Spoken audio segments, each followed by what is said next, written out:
संविधान सभा तयार होत होती त्यावेळेस या संविधान सभेमध्ये डॉक्टर आंबेडकर असतील का असं ज्यावेळेस पटेलांना विचारलं गेलं त्यावेळेस सरदार पटेल असं म्हणाले की डॉक्टर आंबेडकरांसाठी या देशाच्या संविधान सभेची दरवाजे खिडकेच काय तर तावदानं देखील बंद असतील. कुठल्याही पद्धतीनं डॉक्टर आंबेडकरांना आम्ही संविधान सभेमध्ये येऊ देणार नाही. कारण काय होतं, बाबासाहेबांच्या विचाराला कुठेतरी घुमवून फिरून कोणाच्या तरी विरोधामध्ये उभं करून बाबासाहेबांना संविधान सभेच्या बाहेर ठेवण्याचं काम इथल्या लोकांनी केलेलं होतं आणि तोच मेसेज हा सरदार पटेलांपर्यंत आणि राजेंद्र प्रसादांपर्यंत देखील पोहोचलेला होता. म्हणून बाबासाहेब कसल्याही पद्धतीने संविधान सभेमध्ये येतील येऊ नयेत याच्यासाठी हे लोक काळजी घेत होते. बाबासाहेबांना महाराष्ट्रामधून तत्कालीन परिस्थितीमध्ये निवडून येऊ दिलं नाही. बाबासाहेब कुठून निवडून आले? बाबासाहेब बंगाल प्रांतामधून निवडून आले. महाराष्ट्रामधून बाबासाहेबांना निवडून येऊ दिलं नाही. पण झालं असं नेमकं की बाबासाहेब बंगाल प्रांतामधून निवडून आले. 9 डिसेंबर 1946 ला पहिली संविधान सभा झाली. त्या संविधान सभेमध्ये देखील बाबासाहेब उपस्थित राहिले. बाबासाहेबांनी 9 डिसेंबर 1946 ते 15 ऑगस्ट 1947 पर्यंत संविधान सभेच्या कामकाजामध्ये भाग घेतला. पण प्रॉब्लेम असा झाला की 15 ऑगस्ट 1947 ला भारताची फाळणी झाली आणि या फाळणीमध्ये बाबासाहेब ज्या प्रांतामधून निवडून आलेले होते तो प्रांत पाकिस्तानमध्ये गेला आणि बाबासाहेब ज्या प्रांतामधून निवडून आलेले असल्यामुळं तो प्रांत पाकिस्तानमध्ये गेला आणि तो प्रांत पाकिस्तानमध्ये गेल्यामुळं प्रॉब्लेम असा झाला की बाबासाहेबांचं सदस्यत्व रद्द झालं. बाबासाहेब संविधान सभेच्या बाहेर पडले. आता प्रश्न असा निर्माण झाला की एकतर महाराष्ट्रामधून बाबासाहेबांना ते निवडून जाऊ देत नव्हते. आता निवडून जायचं तरी कुठून हा प्रश्न बाबासाहेबांच्या समोर होता. दरम्यानच्या काळामध्ये संविधान सभेमध्ये एक चर्चा अशी होती की या देशाच्या संविधान सभेचा ड्राफ्ट कोणी तयार करायचा. बघा, खूप मजेशीर गोष्ट आहे की संविधान सभेमध्ये बाबासाहेब एकटेच बॅरिस्टर नव्हते. संविधान सभेमध्ये 100हून अधिक लोक हे बॅरिस्टर होते. लंडनहून शिकून आलेले होते, अमेरिकेहून शिकून आलेले होते आणि हे लोक संविधान सभेमध्ये येऊन बसलेले होते. 100हून अधिक लोक बॅरिस्टर होते. पण या देशाच्या संविधान सभेचा ड्राफ्ट तयार करायला कोणीच तयार नव्हतं. नेहरू, पटेल आणि राजेंद्र प्रसाद यांच्यासमोर प्रश्न निर्माण झाला की संविधान सभा तर खूप मोठी दिसते, 100हून अधिक लोक बॅरिस्टर दिसत आहेत, पण ड्राफ्ट तयार करायला कोणीच पुढे काय येत नाही. संविधान सभेनं असं ठरवलं की ब्रिटिश गव्हर्नमेंटमध्ये एका माणसाचं नाव खूप चर्चेला होतं, ज्याने अनेक देशाचे संविधान या ठिकाणी तयार करून दिलेले होते. त्याचं नाव संविधान सभेमध्ये आलं आणि असं ठरवलं गेलं की विलियम आयवर जेनिंग्स यांच्याकडून या देशाच्या संविधान सभेचा ड्राफ्ट तयार करून घ्यायचा. 100हून अधिक लोक बॅरिस्टर आहेत, ड्राफ्ट तयार करायला कोणीच तयार होत नाही.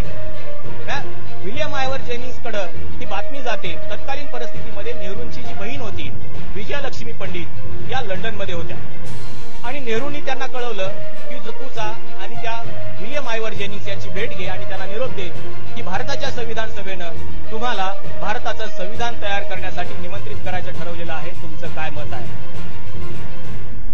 विजयालक्ष्मी पंडित विलियम आयवर जेनिंग्स कडे गेल्या आणि त्यांच्याशी चर्चा केली.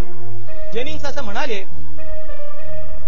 की मला याचं आश्चर्य वाटतंय की भारताची संविधान सभा ही आतापर्यंतच्या जगातल्या सगळ्यात जास्त विद्वानांची संविधान सभा म्हणून ओळखली जाते, कारण तिथं 100हून अधिक लोक बॅरिस्टर आहेत आणि एवढे बॅरिस्टर लोक असताना देखील ड्राफ्ट तयार करायला तुम्ही माझ्याकडे काय येत आहे. आयवर जेनिंग्सनी विजयालक्ष्मी पंडितांना असं सांगितलं की तुम्ही एक काम करा की तुमच्या देशातल्या 3 लोकांना हे विचारा की ते ड्राफ्ट तयार करायला तयार आहेत का. विलियम आयवर जेनिंग्सनी 3 नावं विजयालक्ष्मी पंडितांकडे दिली. त्यातलं पहिलं नाव होतं बॅरिस्टर तेज बहादूर सप्रू, दुसरं नाव होतं बॅरिस्टर एम महादेवन आणि तिसरं नाव होतं डॉक्टर B.R. आंबेडकर. हे तिन्ही नावं भारताच्या संविधान सभेकडे आले आणि संविधान सभेमध्ये चर्चा झाली की आता या तिघांपैकी ड्राफ्ट तयार करायला कोणाला द्यायचं. निश्चितच हे ठरलेलं होतं की आंबेडकरांना तर येऊ द्यायचं नाही संविधान सभेमध्ये, पण वरची 2 नावं आणखी त्यांच्याकडे ऑप्शन मध्ये होती. बॅरिस्टर तेज बहादूर सप्रूला संविधान सभेनं हे विचारलं की तुम्ही या देशाच्या संविधानाचा ड्राफ्ट तयार कराल का? तेज बहादूर सप्रू असं म्हणाले की माझी तब्येत काही व्यवस्थित राहत नाही, ज्यावेळी मी आजारी पडेन त्यावेळी संविधान सभेचं कामकाज थांबण्याची शक्यता आहे. दरम्यानच्या काळामध्ये जर संविधान सभेचं कामकाज थांबलं तर या देशाचं मोठं नुकसान होईल.